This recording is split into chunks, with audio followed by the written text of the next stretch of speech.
Hola, ¿cómo estás? Te saluda muy cordialmente Samuel Contreras Quinteros, abogado y profesor tutor en preparatugrado.cl. Espero que todos y cada uno de ustedes se encuentren muy bien.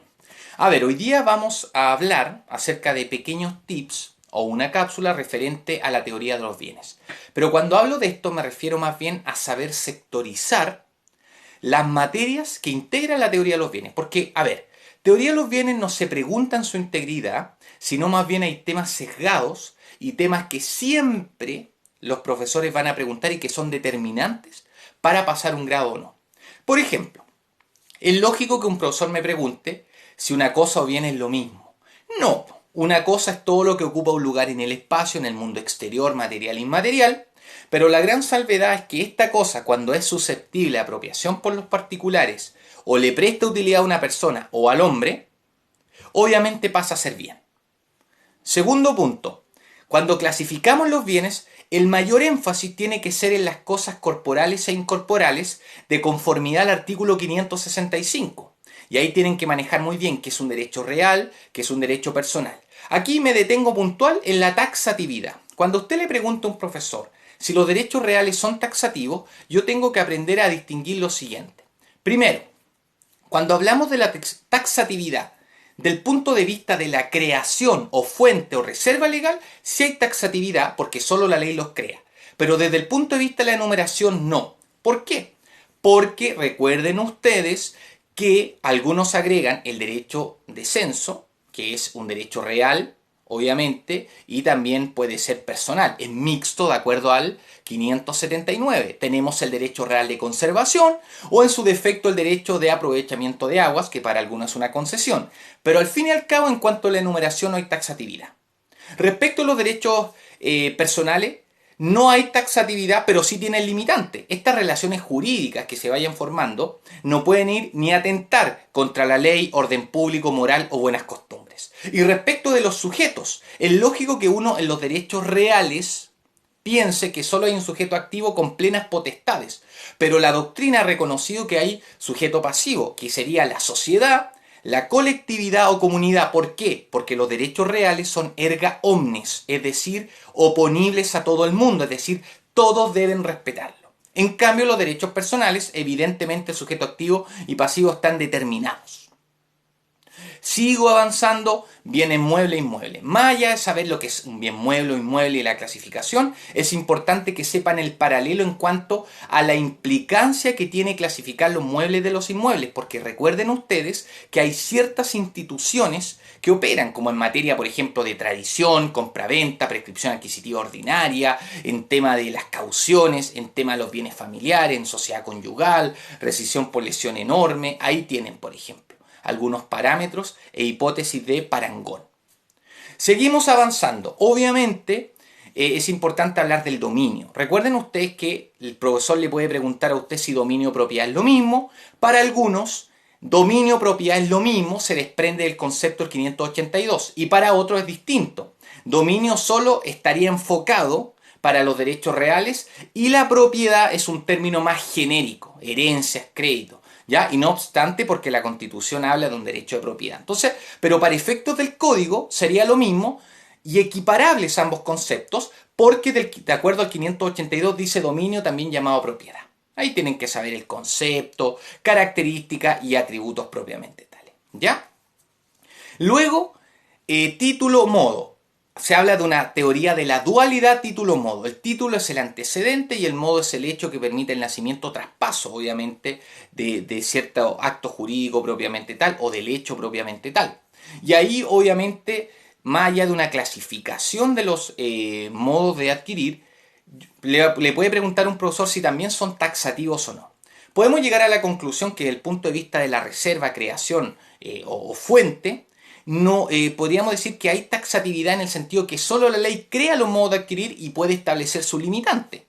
Pero desde el punto de vista de la enumeración se llega a la conclusión que no hay taxatividad porque la ley puede operar como modo de adquirir, por ejemplo, el usufructo legal que tiene el marido sobre los bienes de la mujer o el padre sobre los bienes del hijo, e incluso tanto la doctrina como jurisprudencia han dicho que la expropiación puede operar obviamente con la ley como título y modo a su vez.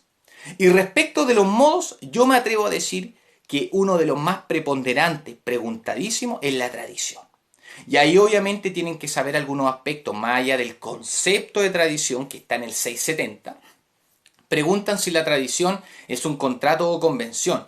Bueno, si nosotros partimos de la base que un acuerdo de voluntades solo cuando crea derechos y obligaciones contrato, y si este acuerdo de voluntades modifica, transfiere o extingue, sería convención. Y en este caso, con la tradición, ¿qué se está haciendo? Se está transfiriendo propiamente tal. Algunos la asimilan al pago, pero de que no hay duda de que es una convención, es una convención. Y otra característica fundamental que un profesor le puede preguntar a usted, le puede decir, ¿por qué se dice que la tradición sirve de justo título para prescribir? Bueno, remitámonos al 670.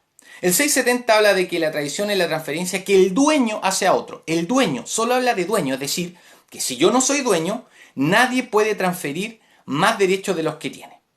Por lo tanto, si yo no soy dueño, obviamente yo a la otra persona a lo mejor la voy a colocar en una calidad de poseedor, ya sea si mi posesión fue regular o irregular, para que adquiera por prescripción adquisitiva ordinaria o extraordinaria. Es decir, el adquirente, si yo no soy dueño, no va a adquirir por tradición, sino por prescripción adquisitiva, ya sea ordinaria o extraordinaria, dependiendo su posesión, si fue regular o irregular. Los requisitos son importantes. También yo les recomiendo, bueno, el 684 y 686 hay que saberlo a la perfección. Del 686, ¿qué yo les podría más o menos como dar un tips del 686?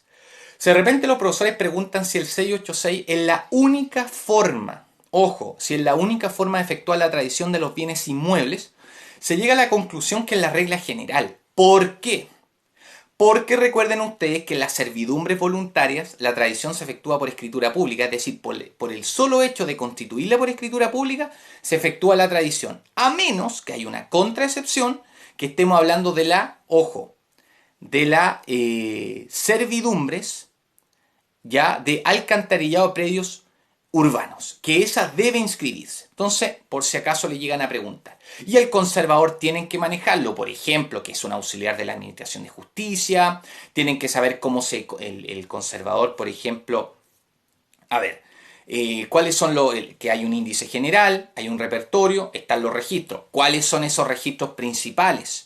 ¿Qué títulos pueden y deben? ¿Se puede negar o no el conservador? Porque un profesor me puede preguntar, ¿se puede negar un conservador a inscribir un título? Yo tengo que decir, profesor, de manera injustificada no, porque si lo hace injustificadamente sería tentatorio contra el principio de la libre circulación de la riqueza o de los bienes. Pero si hay causales, por ejemplo, de acuerdo al artículo 12, 13, del reglamento del conservador, claro, puede ser por un defecto de forma o un título legalmente inadmisible, sí podría negarse. Eso es súper importante.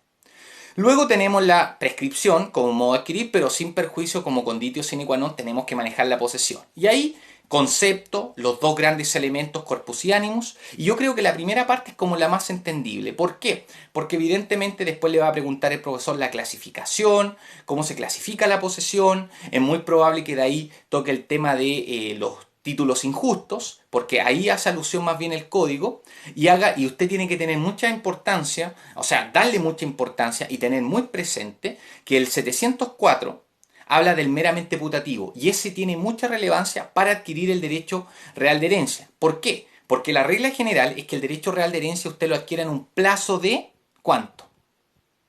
10 años por prescripción adquisitiva extraordinaria.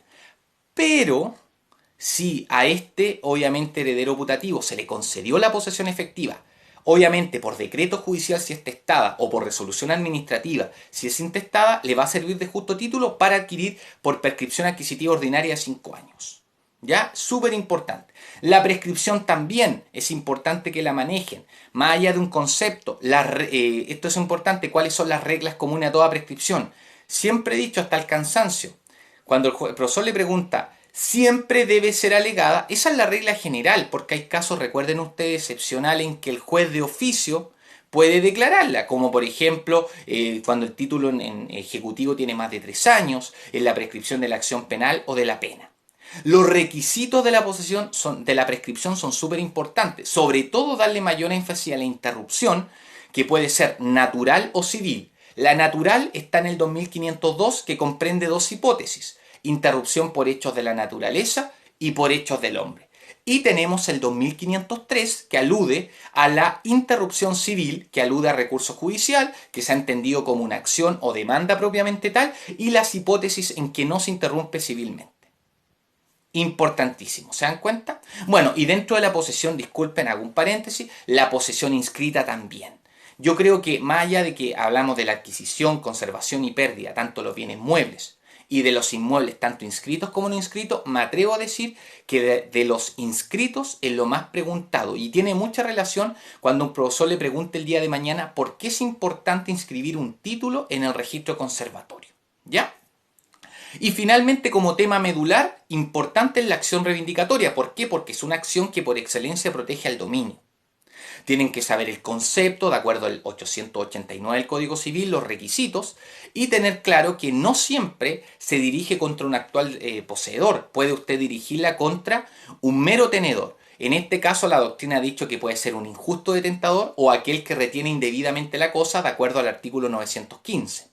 Otro tema oleado y sacramentado que usted tiene que saber, es un tema pero sagradísimo, llamándolo así, es el tema obviamente de que un profesor le puede preguntar a usted, ¿y qué pasa si yo no soy dueño, soy un poseedor regular en vías de ganar el dominio por prescripción? Bueno, algunos autores catalogan esta figura como una acción reivindicatoria sui generis que se llama publiciana. Y esta acción publiciana tiene dos limitantes de conformidad al artículo 894. No se puede ejercer contra el verdadero dueño o contra aquel que tenga igual o mejor derecho. ¿Ya? Y las prestaciones mutuas, que es súper importante. ¿Qué indemnizaciones y devoluciones se deben tanto el poseedor vencido al reivindicante y el reivindicante al poseedor vencido? Hay un pequeño esquema general, una síntesis, sectorizando, sabiendo a qué le vamos a dar más énfasis. Recuerden ustedes, teoría los bienes mucho, casi más del doble de lo que es acto jurídico. Pero tampoco se desgasten innecesariamente en temas que, a ver, ¿pueden preguntar derechos reales limitados? Sí, pero más generalizado.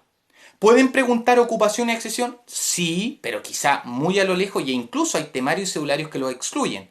Copropiedad, muy rara vez, más allá de que pregunten una diferencia entre dominio, comunidad, copropiedad y las causales de extinción de la comunidad del 2312.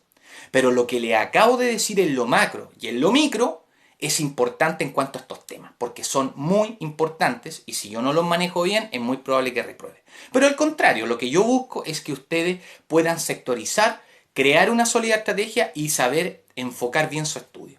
No te olvides, síguenos, suscríbete y comparte en nuestras redes sociales. Cualquier duda o consulta, escríbenos al correo de contacto@preparatugrado.cl o visítanos en nuestra página web www.preparatugrado.cl o nos puedes seguir en nuestras redes sociales, en LinkedIn, en Instagram, en Facebook o en YouTube. Muchas gracias a todos los que me siguen, a aquellos que comparten, comentan los videos. Espero que les sean de gran utilidad, espero que tengan un buen resto de semana y gracias a todos los que me siguen. Y atento a las transmisiones en directo, porque yo siempre voy a ir por Instagram, ¿ya? En el Instagram voy a ir señalando qué día voy a hacer una transmisión referente a, sin perjuicio que este video también por si acaso se comparte en Facebook, así que usted lo puede ver tanto en Facebook como en Instagram. Muchas gracias, un fuerte abrazo y que todos estén muy bien.